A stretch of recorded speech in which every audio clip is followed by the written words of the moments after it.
Hello friends, आप सभी का स्वागत है आज के नए वीडियो में। आज हम लोग डिस्कस करने जा रहे हैं प्लेट टेक्टोनिक थ्योरी के एक और सब टॉपिक के बारे में, जिसका नाम है ओशनिक ओशनिक कन्वर्जेंस। तो जैसा कि आपको पता है कि इससे पहले वाले वीडियोस में हम लोग कॉन्टिनेंटल ओशनिक कन्वर्जेंस के बारे में पढ़ लिए थे कि एक कॉन्टिनेंटल प्लेट और एक ओशनिक प्लेट जब कन्वर्ज करती है तो क्या बनती है। सारा अच्छे से हम लोग उसको देख लिए थे। उसको हम लोग कैसे पढ़े थे, पहले उसके मैकेनिज्म को जाने थे, फिर उसकी थ्योरीज को जाने थे, फिर उसके एग्जाम्पल को जान के पूरा कंप्लीट कर दिए थे। ठीक उसी तरह हम लोग आज ओशनिक ओशनिक कन्वर्जेंस को पहले इसका मैकेनिज्म कैसे वो दो ओशनिक प्लेट्स कन्वर्ज करती है, उसके बाद क्या होता है, उसके बाद क्या होता है, सारा कुछ हम लोग देखेंगे इस वीडियो में। तो चलिए शुरू करते हैं कि ओशनिक ओशनिक कन्वर्जेंस कैसे होता है। तो ओशनिक ओशनिक कन्वर्जेंस में जैसा कि आप लोग टर्म से ही पता कर रहे हैं कि दोनों ओशनिक की प्लेट होगी और ओशनिक प्लेट अंडर वाटर होती है, ये भी आपको पता है। अब हमें समझना होगा कि कन्वर्जेंस में सबडक्शन तो जरूर होगा और सबडक्शन ओशनिक प्लेट का ही होगा क्योंकि वो दोनों ओशनिक प्लेट है। तो किस ओशनिक प्लेट का सबडक्शन होगा वो हमें जानना है।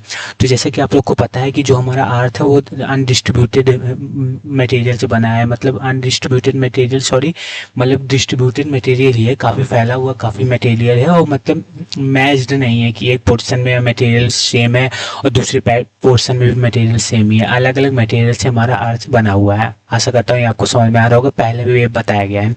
तो हमें ये नहीं पता कि कौन सा ओशनिक प्लेट कब बना है। जैसे कि आपको पता है कि मैग्मा जब बाहर निकलता है अर्थ के इंटीरियर से तब सॉलिडिफाई होता है, वही ओशनिक क्रस्ट बनाता है।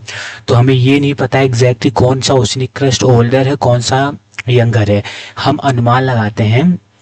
अनुमान क्या, ये तो क्लियर होगा आपको कि कुछ प्लेट्स यंगर होंगी, कुछ प्लेट्स ओल्डर होंगी। और ये कंडीशन बनाने के लिए ओशनिक ओशनिक कन्वर्जेंस के लिए हमें एक प्लेट ऐसा प्लेट होगा, एक ओशनिक प्लेट जो ओल्डर होगा, ऐसा एक प्लेट होगा जो यंगर होगा। ओल्डर का क्या मतलब है, जैसे कि आप लोग जानते हैं जब ये मैग्मा से बनता है तो पुराना अगर प्लेट होगा तो वो ठंडा होगा और ठंडी चीज़ की डेंसिटी ज़्यादा होती है। और यंगर प्लेट होगा यानी कि अभी नया नया ओशनिक प्लेट होगा वो तो हल्का सा गर्म होगा क्योंकि सारा मैग्मा बाहर आके सॉलिडिफाई होता है ठंडा होके।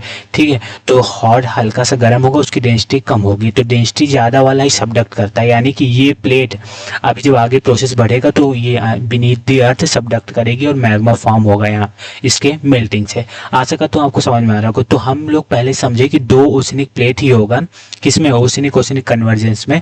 और एक ओशनिक प्लेट का डेंसिटी ज़्यादा होगा और एक ओशनिक प्लेट का डेंसिटी कम होगा, तभी एक प्लेट सबडक्शन होगा और सबडक्शन होने पे ही मैग्मा बाहर आएगा और आइलैंड का फॉर्मेशन होगा क्योंकि ओशनिक ओशनिक कन्वर्जेंस में आइलैंड का फॉर्मेशन होता है। तो इसीलिए इस तरह का प्लेट्स हमें अज्यूम करना होगा जिसमें एक की डेंसिटी ज़्यादा एक की डेंसिटी कम।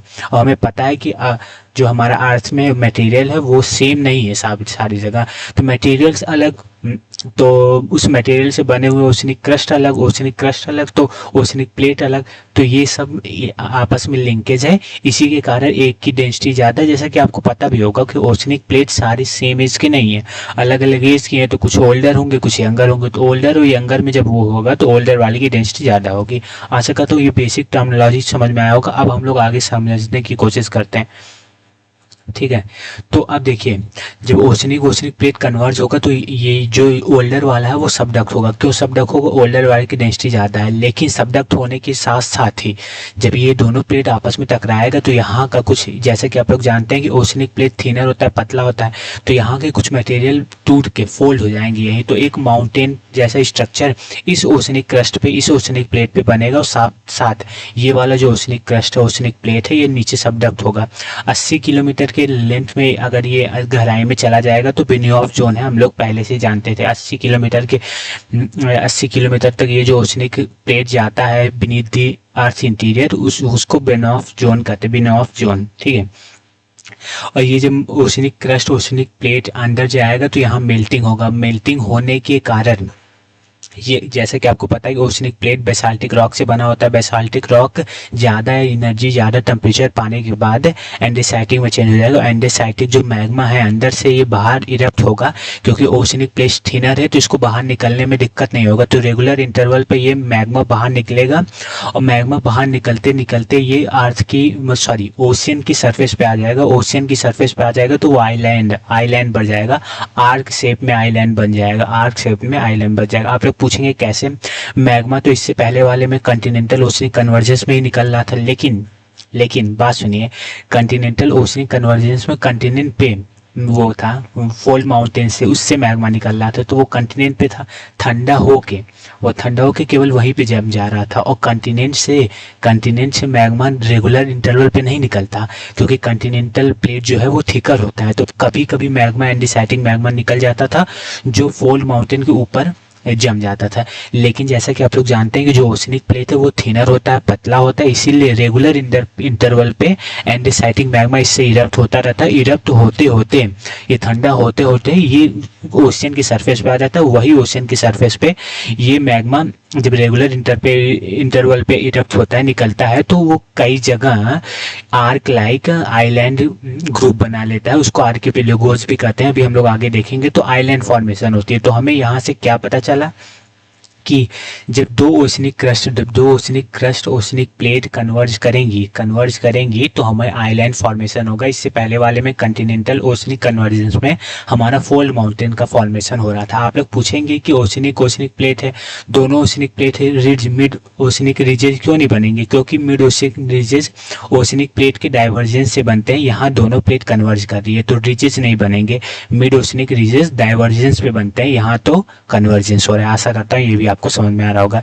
एक चीज आप लोग याद रखे रहिएगा, ये प्रोसेस आशा करता हूँ आपको समझ में आया होगा कि ओशनिक कन्वर्जेंस से हमारा आइलैंड फॉर्मेशन होता है, ग्रुप ऑफ आइलैंड फॉर्मेशन होता है आर्क शेप में जो होता है।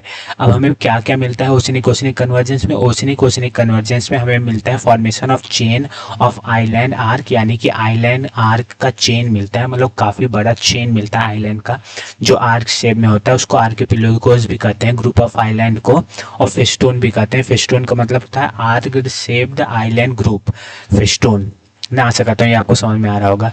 और दूसरा चीज हमें क्या मिलता है? ट्रेंचेस कहाँ बनती है? जब ये सबडक्ट होता है तो यहाँ पे गहरी ओशियन वाटर में यहाँ एक गहरी खाई जैसे बोल सकते हैं, गड्ढा जैसे बोल सकते हैं, उसी को ट्रेंचेस कहते हैं सॉरी।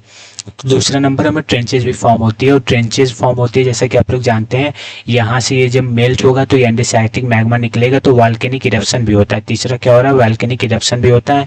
चौथा प्लेट्स का मूवमेंट हो रहा था, अर्थक्वेक आएगा है, लेकिन प्लेट्स का मूवमेंट अंडर द वाटर हो रहा है, इसलिए सुनामी के आने की भी संभावना रहती है। एग्जाम्पल क्या है वो हम लोग आगे देख लेते हैं अभी, ठीक है। तो ओशनिक कन्वर्जेंस का एग्जांपल यानी कि कौन कौन से ऐसे आइलैंड है जो दो ओशनिक प्लेट के कन्वर्ज होने के कारण, दो या तीन ओशनिक प्लेट के कन्वर्ज होने के कारण जो भी है उससे बनते हैं। तो एग्जांपल हम लोग देख लेते हैं। फिलिपाइन आइलैंड से जो फिलिपीन प्लेट्स और सुंडा प्लेट से मिलकर बनते हैं। कैरिबियन आइलैंड है जो नॉर्थ अमेरिकन प्लेट और कैरिबियन प्लेट से मिलकर बनते हैं। जैसा कि आप लोग जानते हैं ये ओशनिक कन्वर्जेंस है, तो मैक्सिमम प्लेट्स ओशन ही होंगी, ओशनिक प्लेट ही होंगी, ठीक है। आशा करता हूँ समझ में आ रहा होगा। आप तो कहेंगे North American plate major plate है और ये कॉन्टिनेंटल पोर्शन शो करता है, लेकिन मैं आपको बताया था कि कोई भी है प्लेट वो प्योर ना तो वो है क्या बोलते हैं कॉन्टिनेंटल ना ओशनिक है। तो यहाँ नॉर्थ अमेरिकन प्लेट के ओशनिक पार्ट की बात हो रही है, ओशनिक पार्ट की बात हो रही है। आशा करता हूँ समझ में आ रहा होगा। इंडोनेशिया आइलैंड कैसे बनता है? इंडो ऑस्ट्रेलियन प्लेट से, सुंडा प्लेट से। अब जापान ये एक ऐसा केस है जहाँ तीन प्लेट इंटरेक्ट करती हैं। कौन कौन से वो प्लेट है? Eurasian plate, Philippine plates and Pacific plates. ये प्लेट कैसे इंटरेक्ट करके जापान आइलैंड बनाती है, ट्रेंचेस बनाती है, और जो भी बनाती है वॉल्केनिक इरप्शन जहाँ होता है, सब कुछ हम लोग ये सारे एग्जाम्पल को अच्छे से डिटेल में देखेंगे अगले वीडियो में। पहले हम लोग थ्योरीज देखेंगे, फिर एग्जाम्पल को अलग अलग से अच्छे से देखेंगे। तो ये एग्जाम्पल हुए, ये आइलैंड्स हुए जो प्लेट्स के इंट्रैक्शन से बनते हैं, इसके एग्जाम्पल हुए ओशनिक कन्वर्जेंस के। अब Continental oceanic convergence, oceanic convergence में क्या सिमिलरिटीज है वो हम लोग देख लेते हैं।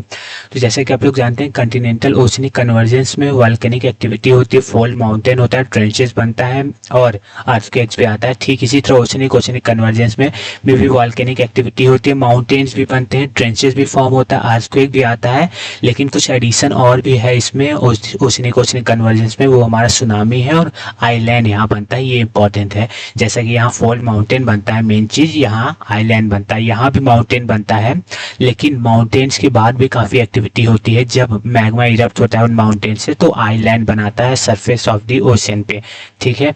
और जब भी ओशनिक कन्वर्जेंस होगा या ओशनिक प्लेट जब भी होगा कन्वर्जेंस प्रोसेस में, यानी कि कन्वर्ज करेगा किसी भी प्लेट से, तो ओशनिक प्लेट का सबडक्शन जरूर होगा, ये आप लोग याद रखिए। और सबडक्शन होगा तो वॉल्केनिक एक्टिविटी भी जरूर होगी। तो आशा करता हूँ कि पूरा आपको ओशनिक कन्वर्जेंस समझ में आया होगा, पूरा जो भी कॉन्सेप्ट है वो आपको अच्छा लगा होगा। और समझ में आया होगा। अच्छा लगने की जो भी बात अलग है, समझ में आया होगा। और ना समझ में आया होगा तो ज़रूर, नहीं समझ में आया होगा तो ज़रूर कमेंट करिए। मैं बिल्कुल कोशिश करूँगा और अच्छे से बताने के लिए, लेकिन आई होप आपको समझ में आया होगा, मैं इतनी आशा करता हूँ। ठीक है, तो आज के लिए इतना ही। कल हम लोग इसकी थ्योरी के बारे में पढ़ेंगे। आज हम लोग पूरा मैकेनिज्म समझ लिए हैं। थ्योरी के बारे में पढ़ने के बाद हम लोग एग्जाम्पल्स को देख लेंगे और ओशनिक ओशनिक कन्वर्जेंस को ख़त्म कर लेंगे। आशा करता हूँ कि आपको वीडियो अच्छा लगा होगा, और वीडियो को लाइक एंड चैनल को सब्सक्राइब जरूर करिए। धन्यवाद।